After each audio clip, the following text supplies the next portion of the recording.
This is a video to show you how to get onto IXL for your math work that I posted on your plans. First, what you need to do is log into Clever, and you're going to find this little green box that has IXL.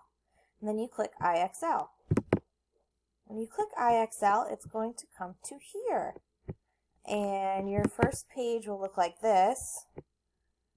And it'll have all this stuff, and you're probably like, wow, that's a lot of stuff. And you need to go to Learning.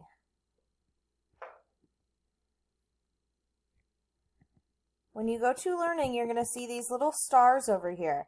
These stars are lessons that I have assigned to you.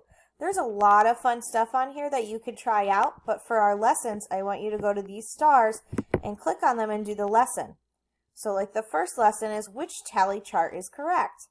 And the next one is interpret picture graphs. These are lessons you're going to be completing this week. And if you want to go ahead and look around IXL and do some other stuff, there's a lot of different things you can do and a lot of different resources.